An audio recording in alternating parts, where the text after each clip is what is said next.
চোখের পানি ছেড়ে আল্লাহরে ডেকে বলেন, আল্লাহ,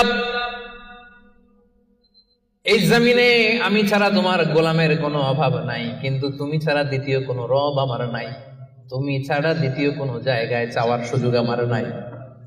চোখের পানি ছেড়ে আল্লাহরে বলেন, আল্লাহ, কোরআনে তুমি শিখিয়েছো ফরিয়াদীদেরকে কেউ যদি চায় ওই ফরিয়াদীদেরকে বারণ করা যায় না, তুমি কেমন করে এই অভাগা ফরিয়াদীকে আজকে ফিরিয়ে দিবা? চোখের পানি ছেড়ে আল্লাহর কাছে চান, সব তিনি দিয়ে দিতে পারেন। চিল্লায় বলেন ঠিক কিনা? গোটা বিশ্বের সবাই, আমাদের যার যা লাগবে সব যদি আল্লাহর কাছে চাই, আল্লাহ যদি সবাইকে সবকিছু দিয়ে দেয়, আল্লাহ বলে আমার ক্ষমতার 1 ইঞ্চিও কমবে না। চিল্লায় বলেন ঠিক কিনা? শেষ রাতে মিডনাইটে আল্লাহ তাআলা প্রথম আকাশে মনোনিবেশ করেন, স্পেশালি মনোনিবেশ করেন, এসে ডাকতে থাকেন, আলামিন মুস্তাগফিরিন আগফিরাল্লাহ, কার ক্ষমা লাগবে ক্ষমা চাও, ক্ষমা করে দেব। আলামিন মুস্তারজিকিন আরজুকাল্লাহ, কার রিজিক লাগবে আমার কাছে চাও, আমি দেব। কার পাসপোর্টে ভিসা লাগে না আমার কাছে চাও, আমি দেব। কার বিপদ আমার কাছে চাও, বিপদ দূর করে দেব। কে দুরারোগ্য ব্যাধিতে আক্রান্ত আমার কাছে চাও, তোমার রোগ আমি ভালো করে দিব। অসুস্থকে সুস্থ করতে পারে কে? বিপদ থেকে মুক্ত করতে পারে কে? দুনিয়ার সব মানুষ ওই গভীর রাতে ঘুমায়, কিন্তু রহমানের বান্দারা ঘুমায় না। রহমানের বান্দারা তাহাজ্জুদের জায়নামাজে কান্নার ঝড় তুলে, ঠিক কিনা?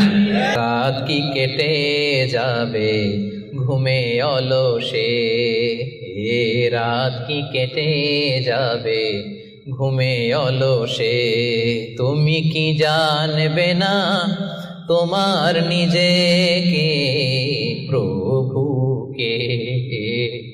রাত কি কেটে যাবে ঘুমে অলসে, সে যে দায় নত হও অশ্রু ছাড়ো,